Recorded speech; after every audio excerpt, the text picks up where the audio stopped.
무언가를 시작한다라는 건 참 설레고 기쁜 자리인 것 같습니다.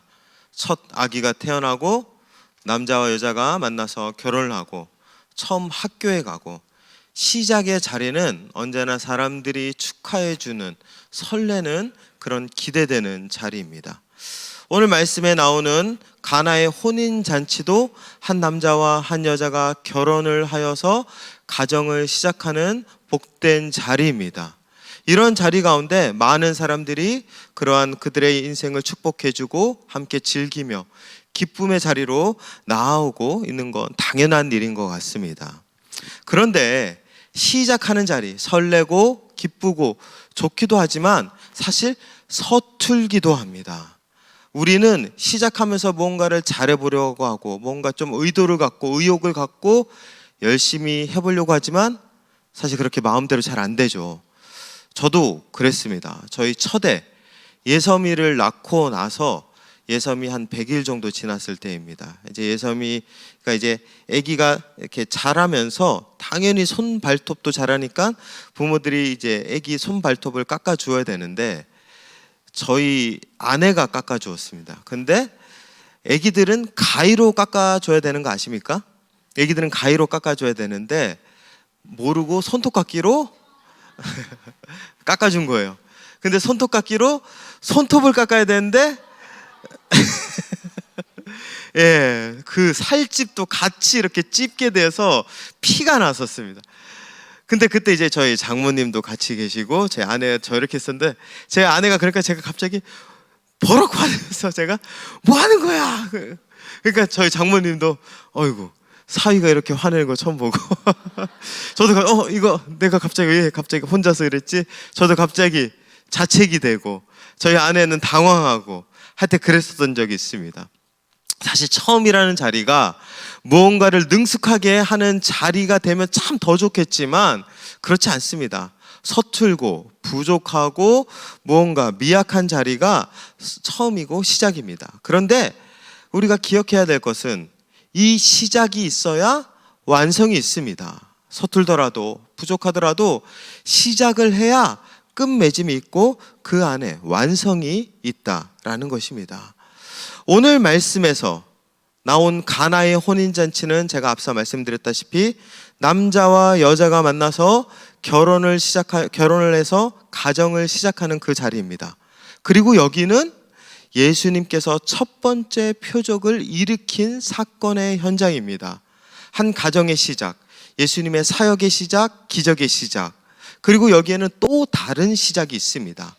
그 시작을 통해서 예수님은 사실 오늘 말씀 가운데서 우리에게 분명하게 말씀하시고자 하시는 하나님의 뜻이 있다라는 것입니다.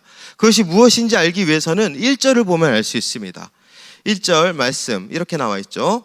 사흘째 되던 날 갈릴리 가나에 혼례가 있어 예수의 어머니도 거기 계시고 가나에 혼례가 있다, 가나에 혼인잔치가 있다라는 이 말을 하기 이전에 지금 요한은 앞서의 단서에 뭐라고 말하고 있죠? 사흘째 되던 날. 그럼 이때 이 사흘째 되던 날은 어떤 날을 의미하는 것일까요? 그것을 알기 위해서는 요한복음 1장에 가보면 알 수 있습니다. 요한복음 1장에 가보면은 예수님께서 제자들을 부르시는 장면이 나옵니다. 베드로, 안드레, 빌립, 나다나엘 이들을 부르는 장면이 1장 후반부에 이어집니다. 그래서 그들을 제자로 세우죠.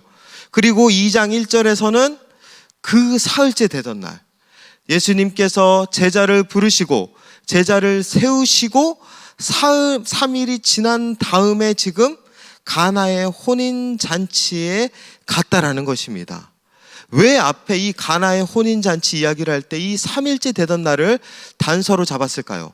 바로 제자들과 예수님과의 관계가 미묘한 변화가 지금 일어나고 있다라는 것을 우리에게 이야기해주고 있음을 알 수 있습니다.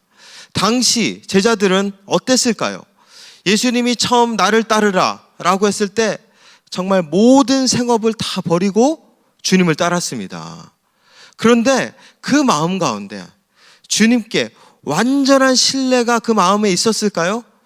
사실 기대감과 어느 정도 내가 앞으로 일어날 것에 대한 그런 수많은 흥분감은 있었겠지만 주님에 대한 완전한 신뢰는 없었을지도 모릅니다. 조금은 검증이 필요했던 것이죠. 정말 저 예수님이라는 분이 메시아 맞을까? 우리를 구원할 수 있을까? 여러 가지 생각이 들었을 것입니다. 그러니까 지금 3일이라는 이 시간은 제자들과 예수님이 함께 서로 제자 사역과 이런 사역을 시작하면서 서로 미묘한 긴장 관계에 있는 그 상황이라는 것입니다. 그 긴장 관계 속에 있는 상황 속에서 오늘 가나의 혼인잔치가 우리에게 나타나고 있는 것이죠.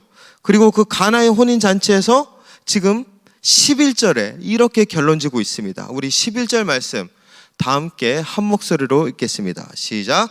예수께서 이 첫 표적을 갈릴리 가나에서 행하여 그의 영광을 나타내심에 제자들이 그를 믿으니라. 제자들 안에 예수님을 향한 전적인 신뢰는 없었습니다. 뭔가 기대감은 있었지만 검증이 필요했죠. 그런데 그때 제자들이 이 첫 표적을 통해서 비로소 이제야 예수님을 믿기 시작했습니다. 비로소 예수님이 정말 하나님의 아들 메시아, 우리를 구원할 구원자시구나, 제자들이 그때 알게 된 것입니다. 그런 걸 본다라면 이 가나의 혼인잔치는 어떤 기적의 잔치, 기쁨의 잔치 물론 맞습니다. 그러나 그 안에 나와 있는 중요한 본질 중에 또 하나는 제자들이 세워지는 제자도의 사건입니다. 가나의 혼인잔치를 통해서 지금 주님의 제자가 온전히 세워지는 것입니다. 그렇기 때문에 우리가 오늘 가나의 혼인잔치 말씀을 통해서 알 수 있는 것은 주님의 제자는 어떤 사람이 제자가 되어야 되고 어떻게 세워져야 되는가, 이것을 우리가 알아볼 필요가 있습니다. 바라기는 저는 오늘 이 시간 이 자리를 통하여서 주님의 제자도, 그 제자도의 길을 우리가 함께 배우고 나도 주님의 제자로 살아갈 수 있는 우리 귀한 시간이 되기를 바랍니다. 그럼 여기에서 나와 있는 제자도, 주님의 제자, 어떠한 것을 이야기하고 있는 것일까요? 첫 번째로 주님의 제자는 주님과 함께 해야 합니다.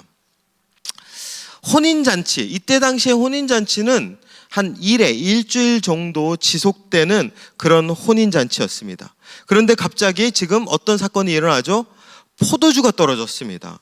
포도주가 떨어지자마자 지금 좀 생뚱맞게 이 혼주도 아니고 신랑 신부와 전혀 관계가 있는 사람도 아닌 예수님의 어머니 마리아가 예수님께 와서 뭐라고 하죠? 포도주가 떨어졌다고 합니다. 예, 포도주가 떨어졌습니다. 내 아들 예수야, 어떻게 해야 될까? 그러니까 예수님이 뭐라고 하죠? 마치 거기서 예, 알겠습니다, 제가 해결하겠습니다, 이렇게 얘기하지 않고 예수님이 조금 냉정한 대답을 합니다. 예수님이 어떻게 대답하죠? 여자여, 나와 무슨 상관이 있나이까? 이 말의 의미가 무엇이죠? 이 말을 원어적으로 잘 풀어본다라면 그런 의미입니다. 이 일과 관련해 나와 당신에게 무엇이 있습니까? 한마디로 우리와 상관없는 일입니다. 지금 예수님이 그렇게 이야기하고 있는 것입니다. 포도주가 떨어진 일, 어머니, 나와 어머니에게 전혀 상관없는 일입니다.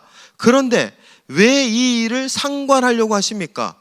왜 이 일에 참견하려고 하십니까? 지금 예수님이 어머니에게 그렇게 얘기하고 있는 것이죠. 즉 거절한다라는 것입니다. 나 이 일과 상관없으니 어떠한 일도 하지 않겠다, 할 수 없습니다 라고 그렇게 얘기하죠. 그런데 5절에 뭐라고 얘기하죠? 5절에 마리아가, 우리 5절 말씀 다 함께 한 목소리로 읽겠습니다. 시작. 그의 어머니가 하인들에게 이르되 너희에게 무슨 말씀을 하시든지 그대로 하라 하니라. 예수님은 분명 못하겠다, 상관없다, 난 이 일과 관련 없다 얘기했는데 그의 어머니 마리아가 하인들에게 뭐라죠? 너희에게 무슨 말씀을 하시든지 그대로 하라. 이 말은 예수님이 일을 행하겠다라는 뜻인가요? 하지 않겠다라는 뜻인가요? 하겠다라는 뜻입니다.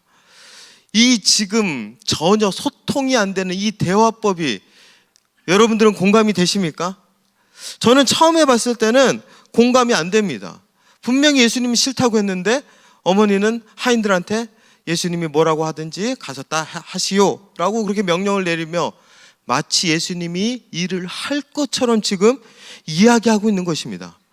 그런데 제가 가만히 이 말씀을 보니까 분명한 것은 어떤 문맥상 논리적인 흐름은 맞지 않지만 우리가 소위 말하는 부모와 자녀의 대화에서는 이런 대화가 자주 일어납니다. 그렇지 않나요?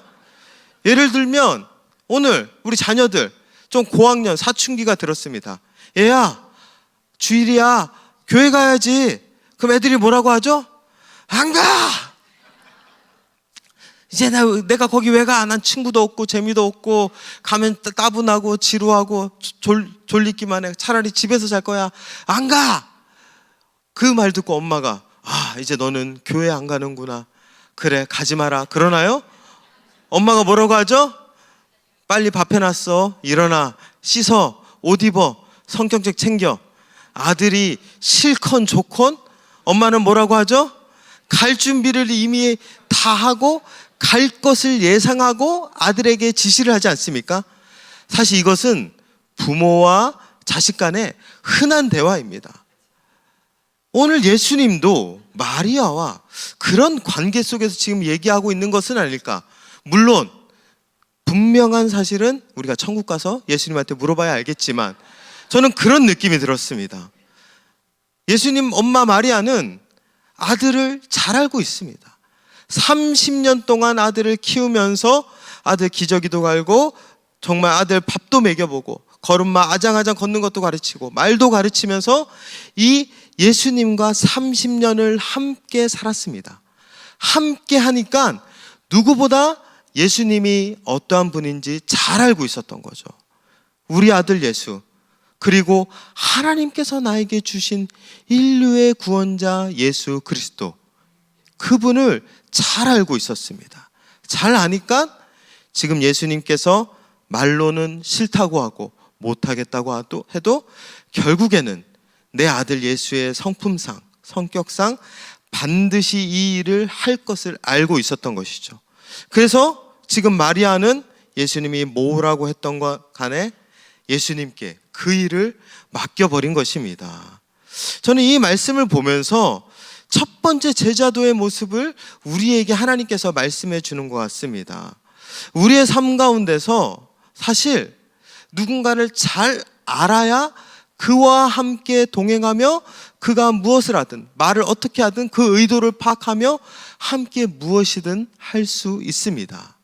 부모와 자녀가 겉으로 봤을 때 그들의 표면적인 대화는 싸우는 것 같고 뭔가 서로 싫어서 미워서 하는 말 같아도 그 안에 그들만큼은 수십 년 동안 함께 했기에 서로 알 수 있는 대화, 서로 알 수 있는 느낌과 교감, 그런 것들이 있듯이 우리가 주님의 제자로 살아가기 위해서 첫 번째 우리 안에 필요한 것은 주님과 함께 하는 것입니다.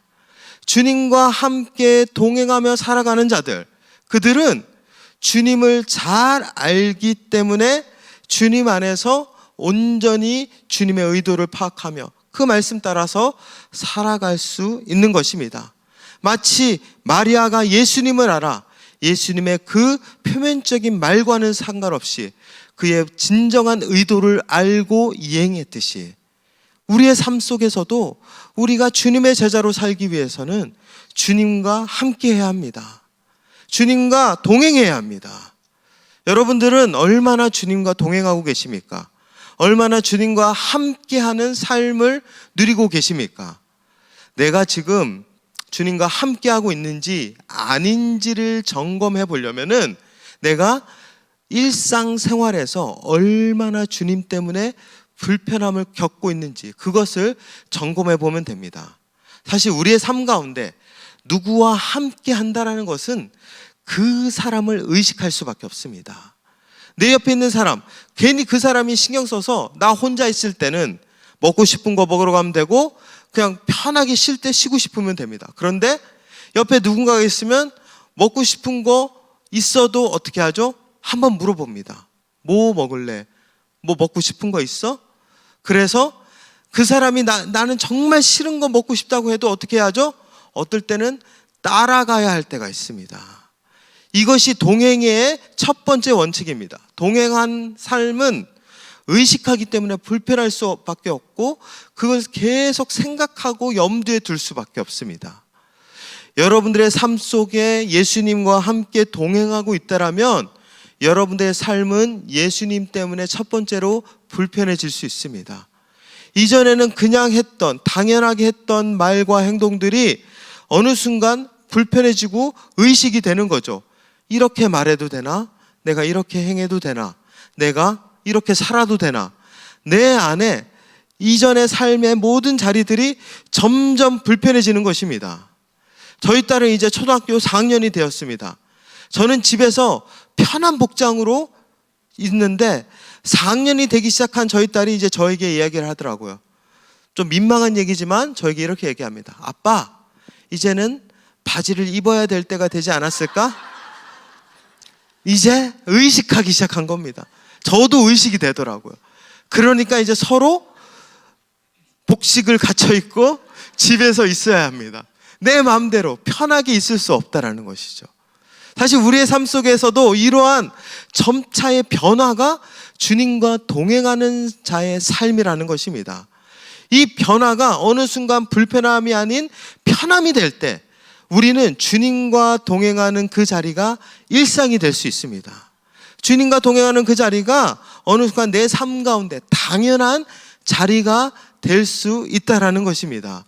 부부가 처음에는 함께 자는 게 불편했지만 점차 살아가면서 이제는 누가 옆에 없으면 허전하듯이 예수님이 내 옆에 있다라면 그것으로 말미암아 처음엔 불편하겠지만 해가 가면 갈수록 우리의 삶 가운데서 이제는 예수님 없으면 못 사는 그런 인생이 된다는 것이죠.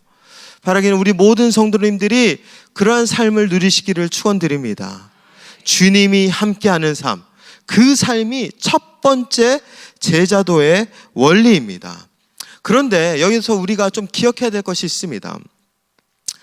주님과 함께할 때 우리는 주님을 닮아가면서 우리 자신이 완벽한 존재가 될 수 있다라는 기대감을 혹시 가지는 분들이 혹여나 계실 수 있습니다.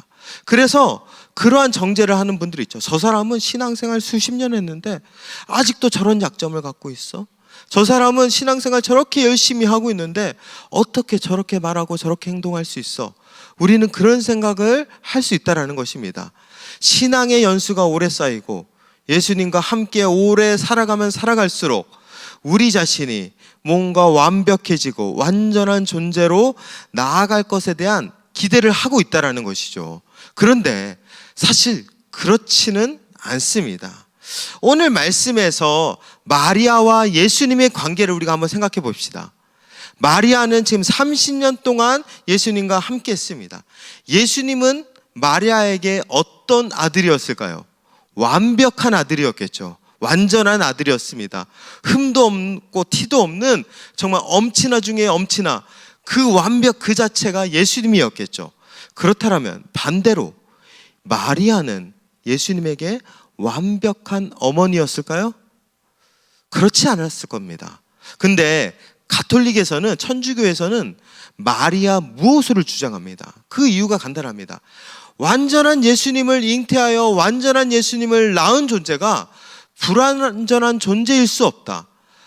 가톨릭에서는 그래서 마리아도 완전하다라고 그렇게 얘기해서 마리아 무호소를 주장하고 있습니다. 그런데 그렇지 않죠. 마리아는 연약한 인간입니다. 그래서 누가복음에서 보면 예수님도 한번 잃어버렸던 적이 있습니다. 마리아는 부족한 엄마입니다. 그런데 지금 예수님과 함께 30년이 지났다고 해서 마리아가 완전한 엄마가 되었을까요? 그렇지 않습니다. 여전히 마리아는 불완전하고 부족한 어머니였을 것입니다. 그러나 그가 예수님과 함께 할 수 있었던 이유 단 한 가지는 무엇이죠? 예수님을 사랑하기 때문입니다. 내 배에서 난 내 자식, 내 아들, 하나님께서 주셨고 하나님이 나에게 말씀하신 성령이 잉태한 그런 아들이지만 마리아에게 예수님은 사랑할 수밖에 없는 그러한 존재입니다. 불완전하고 부족한 어머니이지만, 연약한 어머니이지만 그 안에 온전하게 주님을 바라보며 나아가며 살아갔으니까 그 안에 그 삶이 동행의 삶을 살 수 있었다는 것이죠. 우리의 삶도 마찬가지입니다. 주님과 동행한다고 해서 뭔가 우리의 결점이 하나하나 없어지는 것, 사실 그렇게 되는 은혜도 누릴 수 있지만 여전히 우리 안에 연약함이 있습니다. 우리는 여전히 부족합니다. 여기 계신 분들 중에 진짜 완전한 사람 누가 있을까요? 신앙생활을 수십 년 한다고 해서 이거는 풀리지 않는 문제입니다. 우리는 여전히 부족할 수밖에 없고 나약할 수밖에 없습니다. 쓰러질 수밖에 없습니다.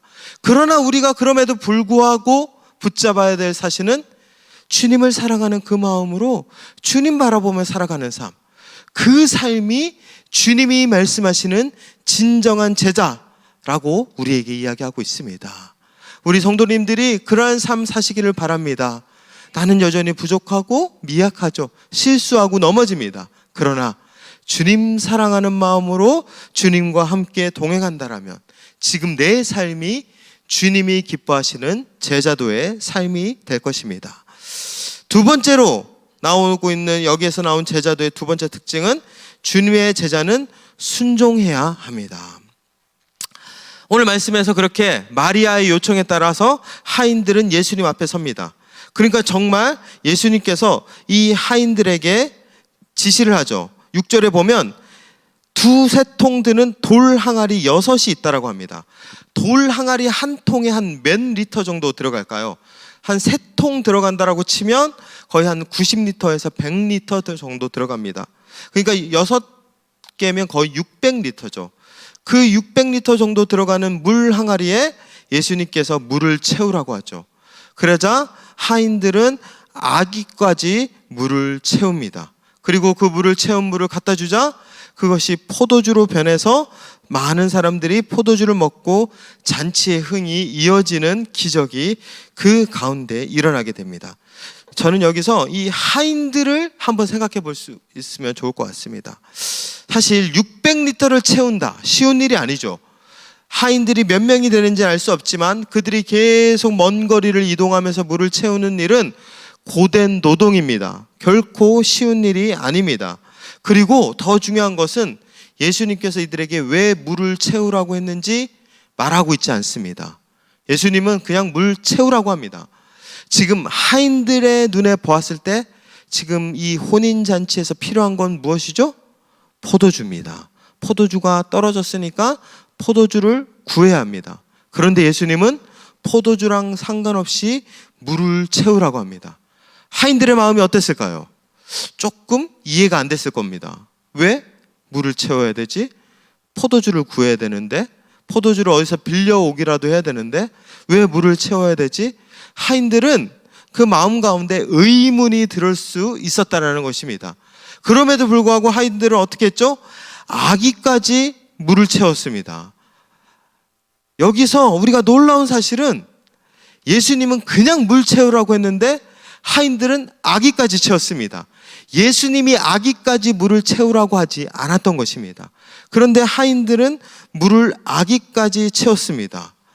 왜 해야 되는지도 모르는 일을 지금 예수님이 한 것을 100% 완수하고 있었다는 것입니다. 하인들은 어떠한 마음에서 어떠한 모습으로 지금 이 일을 할 수 있었던 것일까요? 네? 순종. 예. 이거 너무 답을 당연하게 얘기해서. 하인들이 물을 채울 수 있었던 이유는 단 한 가지입니다. 하인이기 때문에 그렇죠. 하인은 뭐죠? 일 시키면 일해야 되는 사람입니다. 하인은 뭔가 생각해서 이걸 이렇게 하면 안 됩니다. 이건 이렇게 하면 주인에게 지시할 수 있는 위치인가요? 아닌가요? 아닙니다. 하인은 뭔가 이것이 이해가 안 되고 납득이 안 가고 뭔가 이것이 지금 자신의 생각에 봤을 때, 경험에서 봤을 때 필요 없는 일이라 할지라도 주인이 시키고 자신을 지시하는 사람의 지시를 들으면 무조건 해야 되는 사람이 하인입니다. 하인은 그렇기 때문에 생각할 겨를도 없이 물을 채웠던 것입니다. 여기서 이 하인의 모습이 우리에게 있어서 진정한 제자도가 무엇인지를 이야기하고 있는 것입니다. 우리는 때로 제자도는 뭔가 내 안에 있는 생각과 경험으로 예수님께 도움을 드리고 예수님의 사역을 더 완성시키고 예수님을 더 빛나게 해주는 조력자의 역할로 우리 제자도의 모습을 생각할 수 있습니다. 그런데 진정한 제자도는 그런 것이 아닙니다. 주님이 말씀하시면 하는 사람이 제자입니다. 오히려 반대로 생각해 보십시오. 주인이 지시했어요. 물 떠오라. 근데 하인이 나 못하겠는데요. 나 지금 너무 허리가 아픈데. 오히려 문제가 더 커집니다. 그 하인의 위치가 더 큰 위협을 받게 됩니다. 하지 않으면, 의문을 가지면 오히려 더 큰 일이 생길 수 있다는 것입니다. 하인이 일을 해야 되는 것은 당연한 것입니다. 우리가 제자로서 가장 중요한 사실은 순종하는 것입니다. 주님이 말씀하시고 주님이 이끄시면 가는 것은 제자로서 당연히 해야 되는 중요한 사명이자 역할이라는 것입니다. 영성가 브레넌 매닝이라는 사람이 이런 글을 남겼습니다. 우리 한번 글 띄워주시겠어요? 우리 한번 같이 읽겠습니다. 시작. 당신이 파악할 수 있는 어떤 신도 가까이 하지 말라. 특히 하나님 아버지의 사랑은 이해할 수 없다. 거듭 말한다. 하나님의 사랑은 이해할 수 없다. 우리가 하나님의 사랑과 하나님이 우리에게 말씀하시는 것들, 하나님이 우리의 삶 가운데 이끄시는 것들, 우리가 파악할 수 있을까요? 없을까요? 없습니다. 하나님의 사랑은 이해하는 사랑이 아닙니다. 신비의 영역입니다. 우리가 도저히 깨달을 수 없는 그런 영역입니다. 그렇기 때문에 그 하나님의 말씀 앞에서 우리가 해야 될 가장 첫 번째 자세는 순종입니다. 주님 앞에 순종하며 살아가게 될 때 그 사람을 통해 하나님은 하나님의 제자들을 통한 놀라운 일들을 일으켜 세워주십니다. 예수님께서 부활하시고 나서 하늘로 올라가셨습니다. 그리고 뭐라고 약속했죠? 성령이 올 때까지 기도하라. 그리고 제자들이 뭐 했는지 아십니까? 그 말만 곧대로 듣고 기도만 했습니다. 언제까지 해야 될까? 사실 의문이 들었겠죠? 왜 해야 되나? 꼭 기도가 지금 필요한가? 지금 뭔가 우리 조직, 지금 당장 우리 중에 가룟 유다가 한 명이 빠졌는데 이 부족한 인원을 충원해야 되지 않을까? 수많은 생각이 들었겠죠. 근데 그들이 가장 먼저 한 것은 주님이 하늘로 올라가신 그대로 말씀하신 그 말씀만 곧대로 듣고 기도했습니다. 기도하니까 성령의 역사가 나타난 것입니다. 우리의 삶이 이렇게 하나님 앞에서는 맹목적인 순종이 필요할 때가 있습니다. 이해되지 않아도 온전히 주님 앞에 나아갈 때. 근데 참 놀라운 것은 우리 성도님들도 그렇고 제가 만났던 우리 많은 성도님들이 이 은혜를 많이 경험했더라고요. 분명한 것은 힘들었고 어려웠고 이해되지 않았지만 순종했더니 하나님이 우리 가정 보살펴 주셨고 하나님이 나와 함께 하시고 하나님이 내 삶 가운데 복으로 채워주셨다. 사실 이런 고백 많이 들었습니다. 근데 이것은 하기 전에는 경험할 수 없는 영역입니다. 우리가 순종의 영역으로 들어가서 뛰어들어야지만 경험할 수 있는 그 은혜의 영역입니다. 그렇기 때문에 우리 성도님들에게 제가 권면드립니다. 주님이 말씀하신다라면 순종하십시오. 그 안에 하나님의 은혜가 있을 것입니다. 그렇기 때문에 오늘 제자들은 순종했습니다. 그 삶을 하인들의 모습을 통해서 알게 되었습니다. 그리고 마지막 세 번째, 주님의 제자는 예수 그리스도가 삶의 주인이 되어야 합니다. 주님의 제자들은 예수 그리스도를 삶의 주인으로 삼아야 합니다. 오늘 여기는 혼인잔치입니다. 혼인잔치의 주인공이 누굴까요? 혼인잔치의 주인공은 신랑 신부죠. 근데 오늘 말씀을 쭉 읽으신 분들은 아시겠지만 신랑 신부가 등장하나요, 안 하나요? 신랑 신부가 등장하지 않습니다. 7일 동안 진행되는 이 사건 가운데 요한복음에서 증언하고 있는 혼인잔치의 주인공을 지금 누구로 지금 주목하고 있죠? 예수님으로 주목하고 있습니다. 주인공이 되어야 될 신랑 신부는 보이지 않고 예수님이 마치 이 혼인잔치의 주인공으로 묘사되고 있는 것입니다. 인생의 출발점, 그 잔치의 시작, 그 한 가정이 시작되는 그 출발점에 주인들이 신랑 신부가 되어야 된다라고 하지 않고 지금 예수님이 그들의 삶과 제자들의 삶, 우리들의 삶의 주인이 되어야 된다라고 지금 말씀하고 있는 것입니다. 그렇기 때문에 오늘 요한복음에서의 중요한 화두는 우리의 삶 가운데 주인이 누구이냐입니다. 너의 삶의 주인이 하나님이냐 아니면 세상이냐, 너의 이기적인 그 생각이냐. 그래서 예수님과 제자들 간에 그 긴장 관계가 굉장히 자세히 묘사되어 있습니다. 예를 들면 요한복음 6장에 보면 예수님이 오병이어 기적을 일으킵니다. 그때 예수님을 왕으로 삼으려고, 요한복음에서만 예수님을 왕으로 삼으려고 수많은 사람들이 예수님을 깨러 왔다라고 그렇게 얘기하고 있죠. 그런데 그때 예수님께서 너희들은 지금 음식, 떡을 보고 그것을 나를 왕으로 삼으려고 한다. 아니다. 너희들의 인생 가운데 진정한 생명의 떡을 주는 그리스도의 삶, 그 참된 영생의 삶을 누리는 자만이 주님 안에 진정한 제자가 될 수 있다라고 하니까 그때 그 예수님을 따랐던 수많은 사람들이 다 도망가고 소수의 사람들만 남게 되는 이야기를 증언하고 있습니다. 우리의 삶의 주인이 예수님이냐? 그렇지 않다라면 결국 주님을 우리가 동행하며 주님을 주인으로 모시고 살아갈 수 없음을 요한복음은 우리에게 증언하고 있는 것입니다. 그 첫 번째 표적인 오늘 가나의 혼인잔치에서도 말씀하고 있습니다. 인생의 시작, 가정의 시작, 혼인잔치의 시작에서 너의 주인이 누구냐? 예수님이 너의 주인이냐? 아니면 그 혼인잔치의 신랑과 신부와 같은 그 표면적인 사람들이 주인공이 되고 그 상황이 너의 삶의 주인이 되고 있느냐? 우리에게 이야기하고 있는 것입니다. 제임스 텐이라는 사람이 이런 이야기를 했습니다. 우리 한번 이 글 한번 같이 읽어볼까요? 시작. 동시에 그리스도의 증인과 자기 자신의 증인이 될 수 있는 사람은 없다. 자기 자신이 청명하다는 인상을 주는 동시에 그리스도께서 전능한 구원주시라는 인상을 심어줄 사람은 아무도 없다. 간단합니다. 우리의 삶 가운데 주인이 누구냐? 그것은 우리가 우리 삶 속에서 명확하게 드러날 수밖에 없습니다.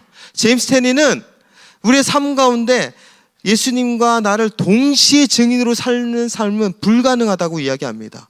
결국 예수님만 온전하게 구원자라고 고백할 수 있는 사람만이 주님을 주인으로 모시고 증인으로 모시고 살아가는 주님의 제자가 될 수 있다라고 우리에게 고백하고 있습니다.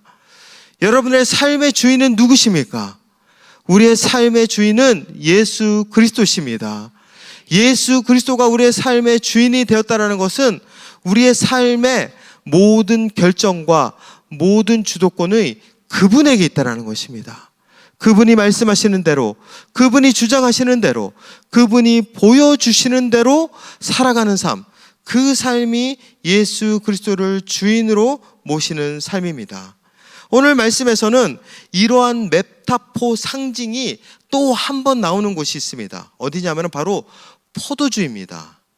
지금 이 가나의 혼인잔치, 이 사건에서 지금 포도주가 떨어지는 사건이 일어났죠. 근데 이 포도주는 단순히 흥을 돋구는 음료, 결혼식에 중요한 역할을 하는 음료 이상의 상징성을 가진 음료입니다. 결혼식을 할 때, 결혼을 시작할 때 신랑이 포도주를 들고 신부에게 갑니다. 그리고 신부에게 그 포도주를 내밀면서 함께 마시면서 신랑은 그 자리에서 하나님께 기도합니다. 이 시간 이 신부와 함께 나는 결혼하겠습니다. 이 신부를 위해 나의 모든 생명을 내어드리겠습니다. 이 신부와 함께 가정을 이루어서 이제 나는 하나님이 맺어주신 이 가정 안에 온전한 나의 생명과 나의 전생애를 바치겠습니다 라며 사명하며 고백하는 자리가 결혼의 자리입니다. 그때 포도주를 사용했던 것입니다. 그렇기 때문에 포도주는 단순하게 먹고 즐기는 흥의 차원을 뛰어넘어서 우리의 삶의 주인이 누구에게로 흘러가는지를 나타내는 중요한 메타포, 상징성을 가진 음료라는 것입니다. 근데 예수님께서 이 포도주를 갖고 한 번 더 그러한 상징을 보여주셨습니다. 잡히시기 전날 밤 예수님께서는 제자들과 함께 떡을 떼고 포도주를 마셨습니다. 그리고 그 포도주를 내밀며 주님은 말씀하시죠. 이것은 너를 위해 흘리는 나의 피, 언약의 피라고 주님은 말씀하셨습니다. 그 피를 마시는 자마다 주님과 함께 하나가 되어 주님을 주인으로 삼는 주님의 제자로서 살아가게 될 것이다. 주님이 포도주를 통해 한 번 더 말씀하고 있는 것입니다. 결국 이 가나의 혼인잔치는 우리의 삶을 날마다 주님께로 내어드리는 헌신의 자리가 되어야 된다. 포도주가 떨어질 때 어느 순간 주님이 나의 주인이라는 사실을 잊어버리고 내가 주인이 돼서 내 마음대로, 내 욕망대로, 내 생각대로 하고 싶은 그 수많은 욕망들이 내 안에 들끓을 때 다시 한번 우리가 주님 앞에 나아가 포도주의 대신 주인 되신 그 주님, 보혈의 피로 우리에게 다가오신 그 주님 앞에 나아가 우리의 삶의 주인이 누구인지를 확인하라 말씀하고 있는 것입니다. 그렇기 때문에 우리 모든 성도들의 삶 속에서 필요한 것은 여전히 나의 삶의 주인은 하나님이십니다. 예수 그리스도가 나의 삶의 주인이십니다. 그러한 고백으로 살아가게 될 때 우리의 삶이 주님 앞에 온전하여 질 것입니다. 영국의 유명한 시인 중에 한 명인 바이런이라는 시인이 있습니다. 이 바이런이 캠브리지 대학교에 다닐 때입니다. 그때 시험을 쳤는데요. 그때 시험의 문제가 이거였습니다. 가나의 혼인잔치에서 물을 포도주로 바꾼 예수 그리스도의 기적을 내포하는 영적 의미를 서술하라 라는 시험지였습니다. 그래서 수많은 사람들이 열심히 글을 적었죠. 그런데 바이런은 그 자리에서 한자도 안 쓰고 가만히 있는 것입니다. 그러다가 시험 감독당에 가서 시간이 얼마 안 남았다. 왜 한자도 안 쓰냐? 그렇게 묻자 바이런이 혼자 한참을 이렇게 고민하더니 한 문장을 쓰고 나갔다고 합니다. 근데 그 문장이 무엇인지 아십니까? 물이 주인을 만나자 얼굴이 붉어졌더라. 바이런은 그 가나의 혼인잔치에 삶의 주인, 우리의 인생의 주인, 그리고 물과 그 잔치의 주인 대신 예수가 그 자리에 올 때, 우리의 삶 가운데 올 때 얼굴이 붉어졌듯이 물이 포도주로 바꿨듯이 우리의 삶이 주님 안에서 온전한 제자의 삶이 될 것이라 말씀하고 있습니다. 우리 모든 성도님들이 이러한 축복 속에 살아가시기를 바랍니다. 주님이 내 삶의 주인, 나의 모든 것들을 주님께 내어드리며 나아가는 자들, 그들을 통해 하나님은 함께 하시고 그들을 제자라 부르실 것입니다. 여러분들의 일상 속에서 그렇기 때문에 가장 먼저 여러분들이 선포하시길 바랍니다. 직장에 가시면 여기의 주인은 예수 그리스도이십니다. 그리고 식당에 가서도 이곳의 주인은 예수 그리스도십니다. 가정에서도 이곳의 주인은 예수 그리스도십니다. 그리고 잠자리에 들 때 나의 이 하루, 나의 삶은 예수 그리스도십니다. 그렇게 날마다 주님 앞에 우리의 삶의 주도권을 내어드릴 때 주님이 여러분들의 삶 가운데 가장 놀라운 축복으로 함께할 것입니다. 이런 제자도의 삶, 총 3가지죠. 첫 번째가 무엇이죠? 기억 못할 줄 알았는데 기억하시네요. 함께하는 삶입니다. 두 번째가 무엇일까요? 순종하는 삶입니다. 세 번째가 무엇이죠? 예수 그리스도를 삶의 주인으로 모시는 삶입니다. 그러한 삶을 사시고 주님 앞에 승리하며 나아가는 우리 모든 성도님들 되시길 축원합니다. 기도하겠습니다.